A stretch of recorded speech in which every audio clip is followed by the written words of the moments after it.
O mercado de cerveja artesanais no país cresce dia após dia.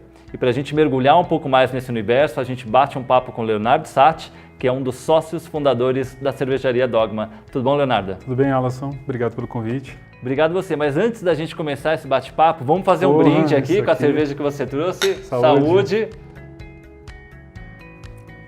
Explica um pouco pra gente que cerveja é essa que você trouxe aqui pra gente hoje. Essa daqui é a Sour Mind, é uma cerveja um pouquinho mais ácida, ela é leve, né? Leva um pouco de centeio para dar um corpo, mas é uma cerveja leve. 4,4 de álcool e ela leva goiaba e manga. Então é uma cerveja refrescante para tomar em dias assim de muito calor, né? Lugares muito quentes, né? Então assim, a gente gosta de fazer esse tipo de cerveja também para esse tipo de dias. Leonardo, explica pra gente então como é que surgiu a Dogma. Em 2010, assim, em sites, em blogs, eu vi que era possível fazer cerveja em casa, né? Então eu falei, pô, assim, é uma coisa totalmente, ninguém imaginava que isso seria possível, né? Eu falei, eu vou fazer um curso, não conhecia ninguém, eu fiz o curso, conheci um pessoalzinho, né? E falei, vou fazer cerveja, comprei equipamento, comecei a fazer cerveja em casa, né? O pessoal, como assim, fazer cerveja em casa? Era um negócio totalmente, né, fora da cabeça das pessoas, né?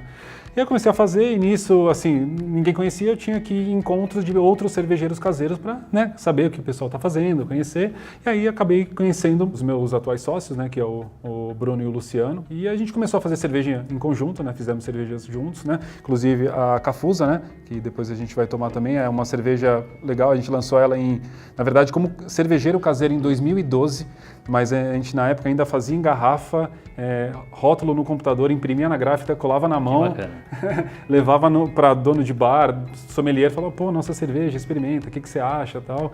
E o pessoal começou a dar feedbacks muito bons pra gente, né? Como nós éramos 3 cervejeiros ciganos, cada um tinha a sua marca, né? Então a gente trabalhava com as 3 marcas no mercado, apesar de ser uma empresa só, que trabalhava com logística, com toda a parte financeira em conjunto, mas à frente eram 3 empresas, né? Então chegava no bar, aí o pessoal, um conhecia e o dono do bar tentava explicar pro cliente como é que funcionava, então assim, a gente acabou trabalhando isso durante um ano, mais ou menos, mas a gente não tinha identidade visual, as cervejas começaram a concorrer entre si, porque algumas se sobressaíam sobre outras, né? E em 2015 a gente conversou e falou, cara, a gente precisa fazer alguma coisa, né, juntar. O que a gente vai fazer? Vamos fazer uma marca só, pegar o que tem, ou vamos construir uma nova? E a gente teve ideia de falar, não, cara, vamos pegar do zero, não do zero de produto em si, mas de marca, Sim. que a gente nunca fez um trabalho muito forte em marca. Então a gente contratou uma empresa de brand para desenvolver, fez entrevista com a gente, para ver o que a gente queria apresentar para o mercado. Aí saiu o nome, saiu o logo, saiu a identidade visual, a gente acabou trazendo, por exemplo, a Cafusa, a gente acabou trazendo ela para a Dogma, que ela era de outra marca, e acabamos criando as outras também, né? E aí de 2015 para cá, né, 3 anos aí que a gente tem trabalhando com a Dogma. E em todo esse período a aceitação do público foi tão grande que vocês abriram um bar aqui no centro de São Paulo, né? A gente vai crescendo devagarzinho, né? Então conforme o mercado permite que a gente cresça, né? Então a gente teve o lançamento da Dogma, o pessoal gostou bastante. Aí na época a gente fazia só garrafa e ninguém que fazia na época, ninguém queria fazer lata, porque o lata tinha um preconceito de cerveja em lata, não sei porquê. E a gente via isso, por exemplo, no mercado americano, que a gente olha muito para o mercado americano, meio que a nossa pegada de cerveja. E muita gente fazendo lata. Falou, pô, por que a gente não faz em lata aqui também? E não lata 350, que é pequenininha. Vamos, né? Fazer a lata Pint 473, né? E aí que a gente lançou a Rizoma, que também foi outro boom. Uma IPA que na época ela saiu um pouco mais cara, é uma cerveja boa, mas assim, por ser já um volume maior e uma cerveja com mais insumos, muito mais lúpulo, e o lúpulo é um dos insumos que é muito caro na cerveja. E toda a tributação em cima disso acabou fazendo uma cerveja um pouco mais cara. A gente falou, putz, vai ser uma cerveja que em lata de 473, que nunca saiu, super cara, e a gente imagina assim, cara, a gente vai fazer isso aí, vai ficar parado na prateleira, cara. Mas, sei, vamos trabalhar, né?